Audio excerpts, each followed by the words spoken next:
Alright, I was going to say about on your MySpace you had like a thing with public records where you can remix, or relapse. Yeah. And you seem like really open to collaborating with a lot of artists. Yeah. I was wondering what you thought were the benefits of letting people kind of be able to download your music, remix it, and...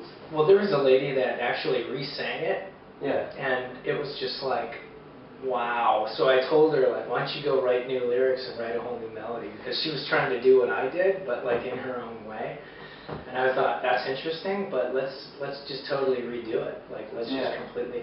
I just think that, like, as a musician, there's like, okay, we'll write a record and, we'll talk about it and you buy it. And it's like, it can be so much more interactive and interesting. And, there's musicians out there that would love to be able to, like, play on a record that, like, like it's not even out yet, and they can work on it. So I just thought it's a great concept. I wish I could give it more time than I have, because I'm releasing a record myself. Yeah. But I really like Scott Humphrey and the people that had put it out. So I plan to do another song, I hope, with them. Awesome.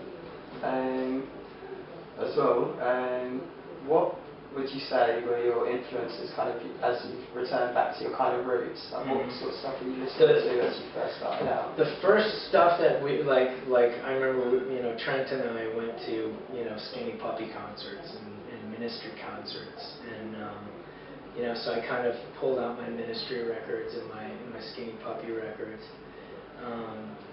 But then I realized that, like, I kind of started growing into my... So I actually went to a point where I just pulled out Short Bus and listened to Title of Record and Amalgamut.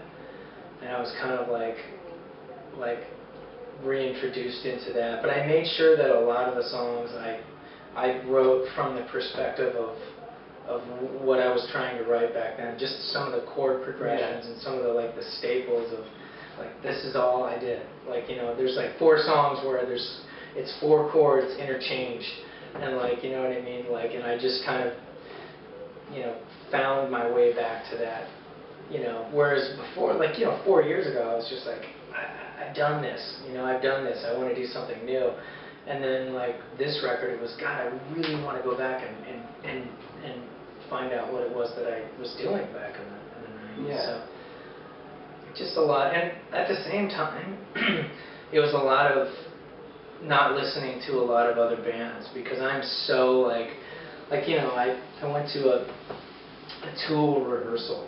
And Adam is just sitting there, he's a friend of mine, and he's just sitting there playing these guitar parts, and I'm just like, 1, 2, 3, 4, 5, 6, 1, 2, 3, 1, 2, 3, 1, and it's like, yeah, I want to write something that's got that groove, and then you're like, wait a minute, that's not what you would do. You were never into that, so you gotta stay pure to your. And that's what this whole record was about, was me staying pure to, like, Title and Amalgamut and Short Bus. So there is one song that kind of came out, and it was in 6, and that's Down With Me, which is funny because it's, it sounds like Tool. How are things with Trent now? What's that? Trent Reznor? What do I think of him? Our things with him now. It's been a long time. There was this weird thing where a fan came up to me and he said, would you sign my shirt? And it was a downward spiral shirt. And I thought to myself, I didn't really do anything on that record. I kind of left before that, but whatever, never turn a fan down, right? Never. And I helped to bring that band to where it did. I mean, I was a part of it.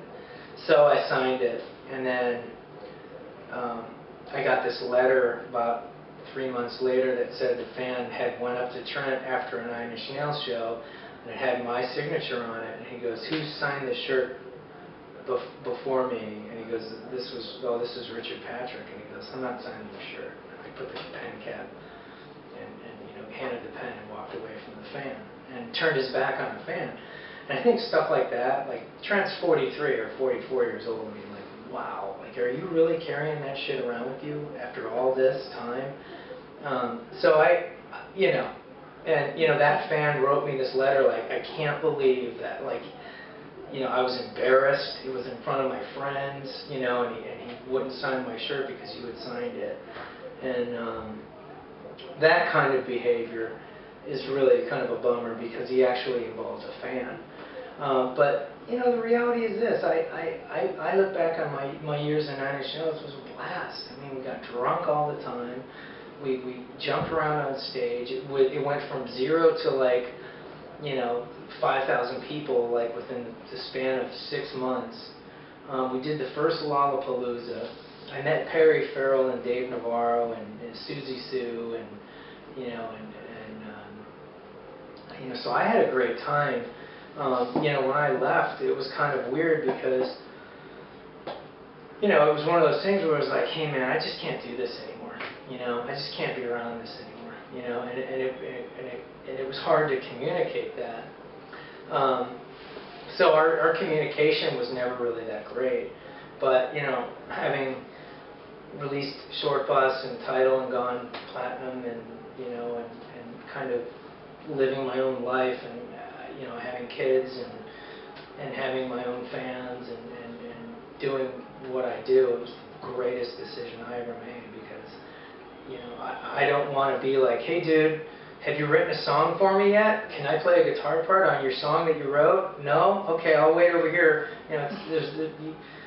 There's no upside to just being like one little tiny part of something that's this big huge thing that like so having said all that, I mean it was fun being Piggy.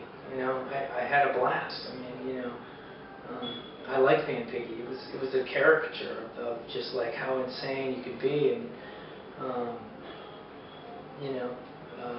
I look back fondly. I like it. So.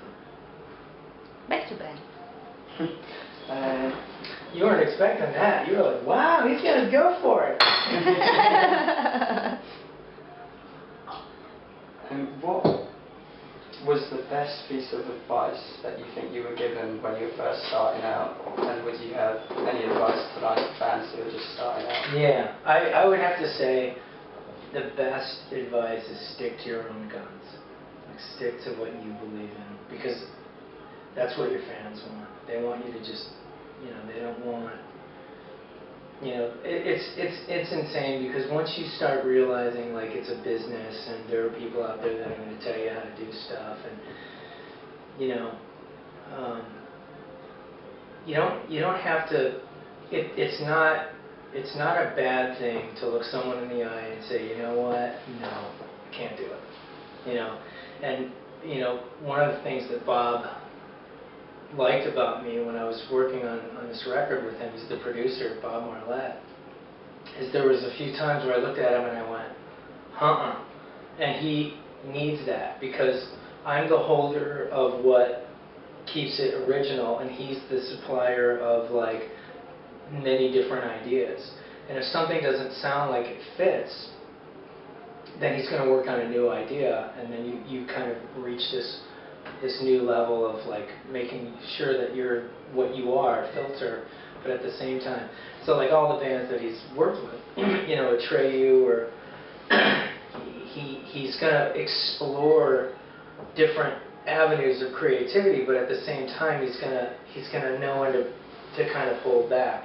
So just it's good to be eager, but it's also important that without having just be like, hey man, I don't know about that. It's hard to say that to someone who is a genius, and that's what he kept saying. Rich, do you not like that? And I'm like, I gotta say that's a little cock rock right there. That's a little cock rock right there, And he's like, okay.